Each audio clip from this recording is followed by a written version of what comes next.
Real quick before we get started, I just wanted to share with you my brand new mixed media e-course. It's available right now on the website, and you can click the link in the description for more information.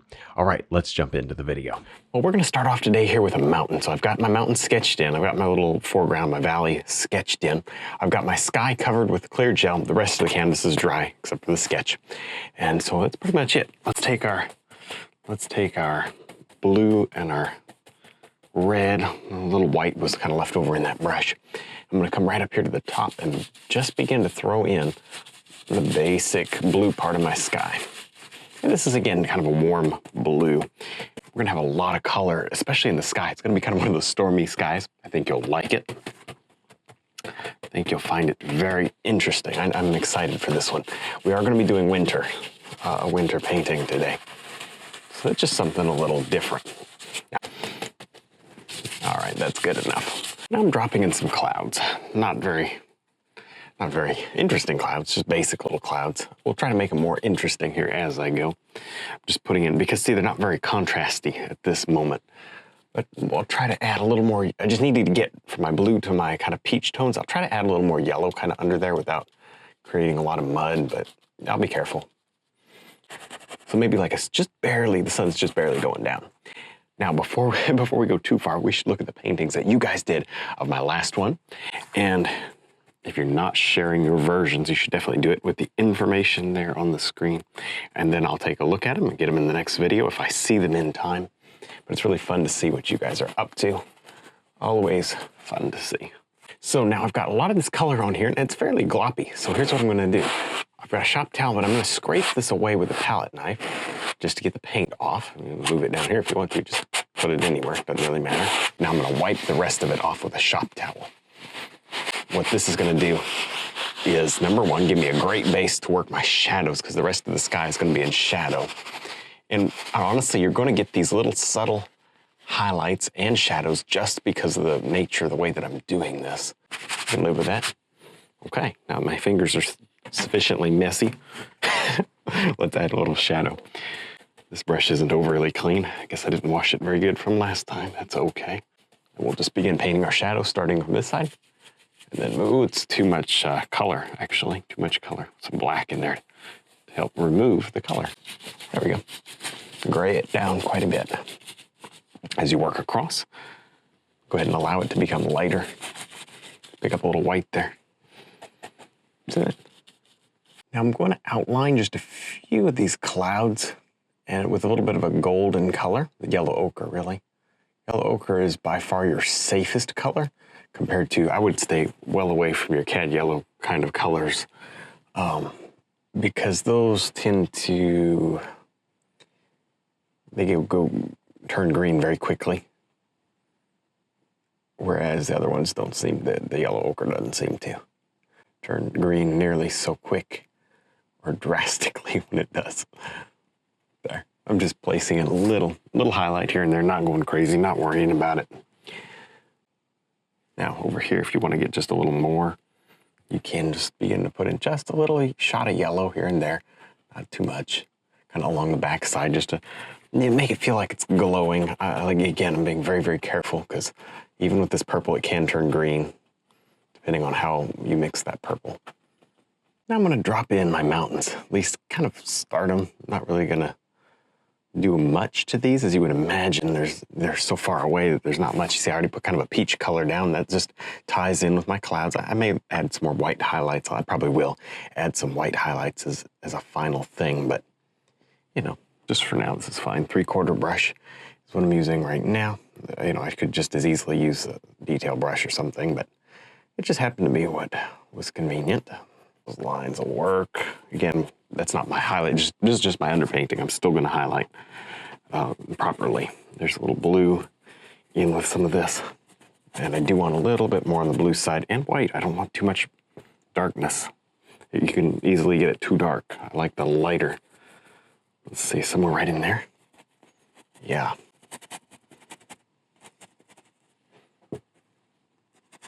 And this is why it helps to sketch. We'll just go right down here.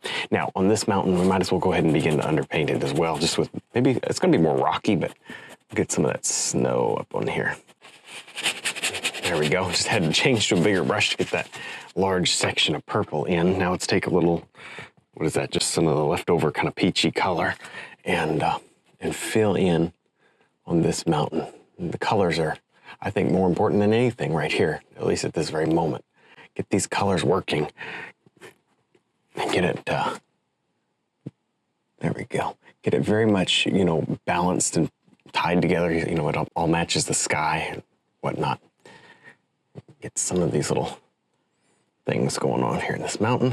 That's good enough. Important. We got enough blue in that sky where we're going to see some blue here in these mountains. In fact, I probably ought to blue this up just a little bit as well.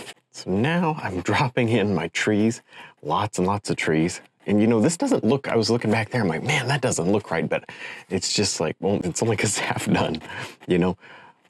The reason it doesn't look right is because you would expect that mountain to be darker, but in reality, we're looking at snow, but because of the colors and the shadow sky above it, it just seems light, but I think it's gonna work out fine because here's my dark shadow trees, which will make sense, you know? Tons and tons of these trees. A lot of them can be done with a fan brush. And let me tell you one thing one little trick that I do is, so I'll do a lot with a fan brush and I'll come back in and I'll do a few with a little brush. It could be the detail brush or this little 1/4" flat. If you don't have this particular 1/4" flat brush, I'd encourage you to get it because it does nice things. It really does. You can kind of get some neat effects with it. And it was my only brush that I added to the brush line because people requested it. A nice long, soft, flat brush. You notice it's longer than a lot of squared off brushes. There you go. So now I'm gonna just bring in a little highlight. This is a detail brush. Just a little highlight here and there. I don't wanna highlight the whole thing. You can see I added a lot of rocks, especially on that shadow side. You know, I don't wanna do the whole thing and make it too much, you know, too bright and white everywhere. Just here and there is enough. Now, this mountain's gonna be casting kind of a shadow in this area, but a lot of this, I think, you know, we can still have some highlight in. I won't try not to make it too bright. You see, I stand back. The reason I stand back is so I can see what I'm doing. If you're not standing back, you're really at a disadvantage. You by standing back, or honestly, another thing you can do is kind of squint your eyes, and that does a similar effect. It just helps you see the broad shapes and not get caught up in the detail of it. In fact, you'll think, oh, this looks great. You'll stand back and you'll say, whoa, what was I looking at? So anyway, now I'm building up some of these, actually quite a few of these rocks here. I want there to be a lot of rocks on this. It's got a little green tinge to it, doesn't it? I think it's because I got black and blue together. At this point, you kind of just mix whatever colors you want together. It's, you know, not super critical. I don't like the green tinge though, so I'll put a little red over that. Now it looks better. But look at this. See that? I'm getting these.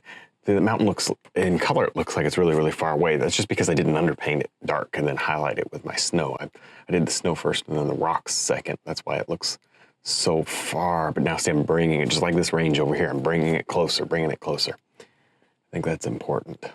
Now again, don't go as dark as you could. I could go a little darker, and I'm going to not do that because I have to have my darkest colors here in the foreground. Like I've got some trees here that look almost black.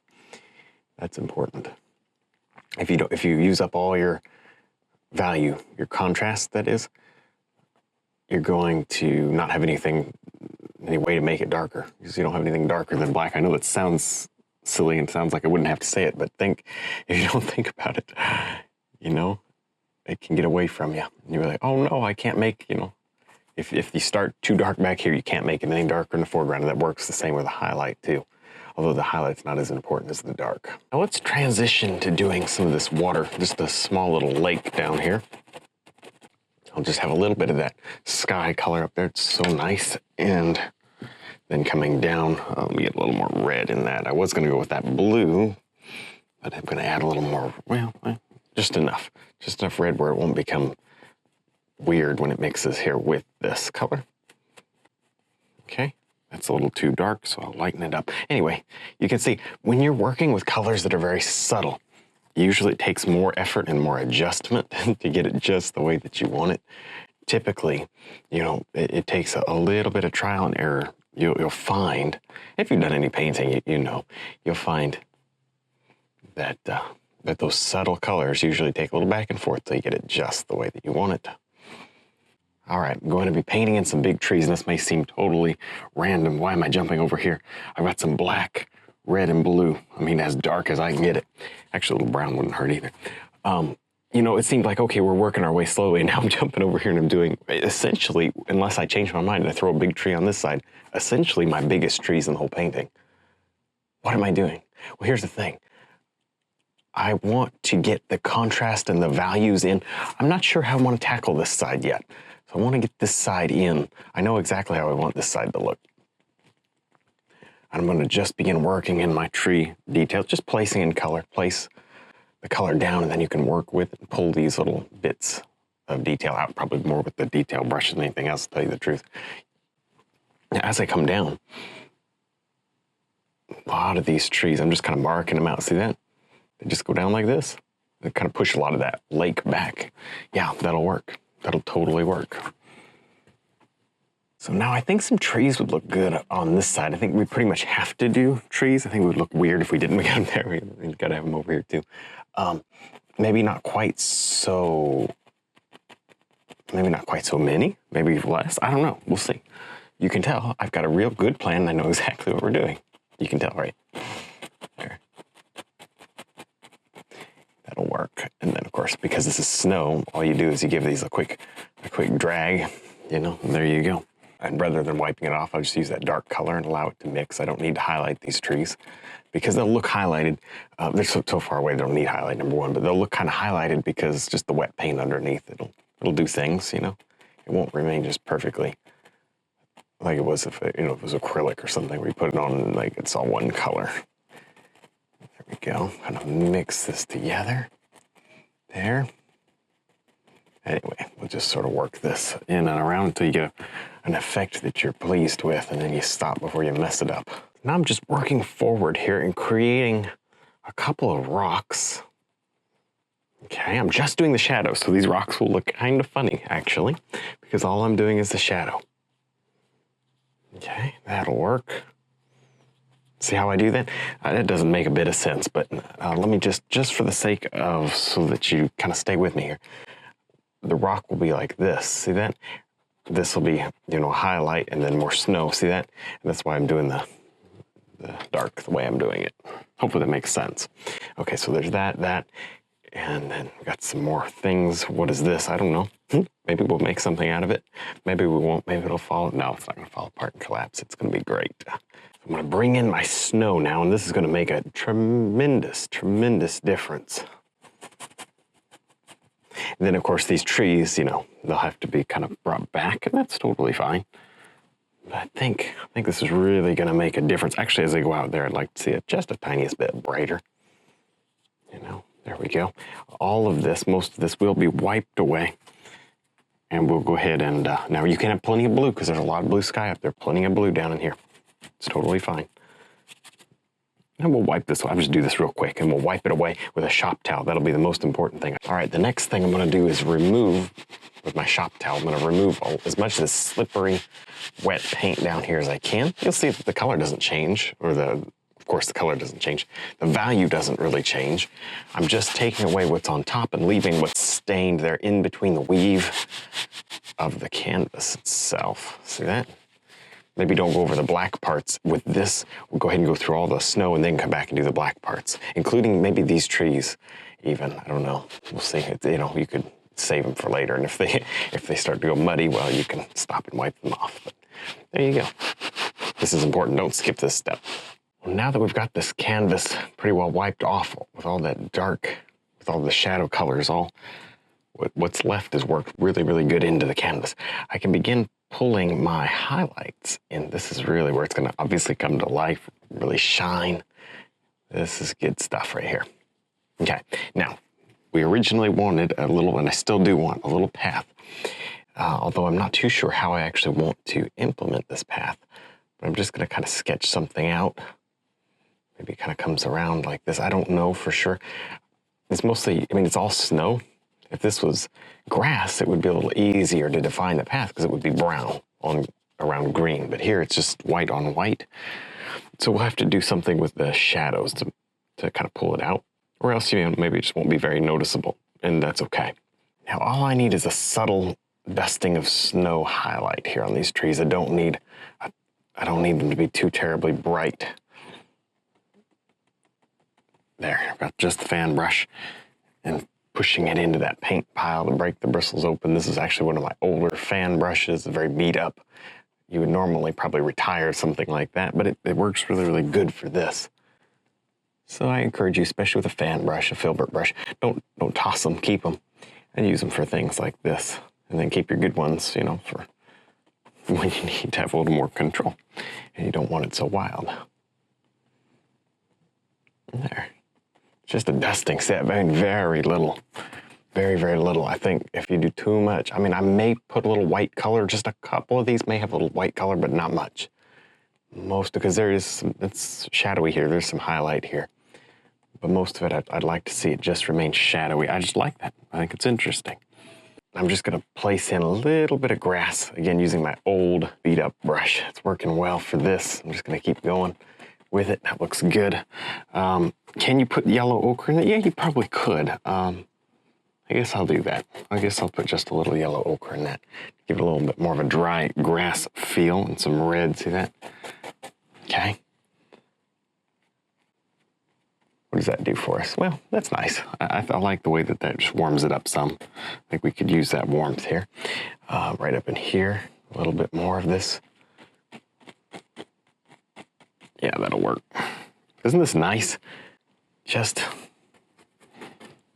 to add in some of that extra contrast and depth with these little places of grass. Just clumps. They're not everywhere. I think it adds something, especially maybe under these trees. I'm going to place in just a few last details, and these last details really make a big difference, I think. Put in some of these, like dried up bushes and stuff, anything that's not evergreen, it's going to be just a stick. And so you can put in all kinds of trees that way. All right, and then as we come down, I'm going to just refine a little bit of the grass, not so much back here, but down at the lower part of the foreground. I'm going to refine some of the grass to make it a little bit more sharp and detailed, realistic, and then leave this back here just kind of mushy, all crunched together where you can't really tell what's going on. What that does is it helps to bring some amount of depth in the foreground just by the size and shape, of your grass clumps. Like this one right here is important. That one is important. And that's about it. But this is good contrast. See how my highlight and my shadow here? So it's contrasting all my shadow grass right over all the highlight of the snow. That's important. You got to have a nice dark color, and it doesn't do you any good to do it up here. You can't see it. See that? It doesn't, not getting anywhere. Do it over here where you can see it. Well, that wraps up this winter painting for today. Hopefully you enjoyed it. Don't forget to check out our website, DVDs, and brush line. Thanks for watching.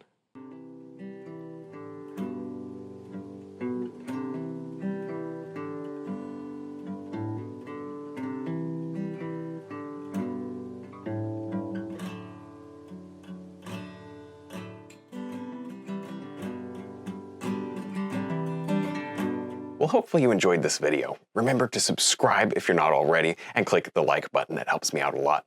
Stick around, watch a couple more videos, and stay inspired.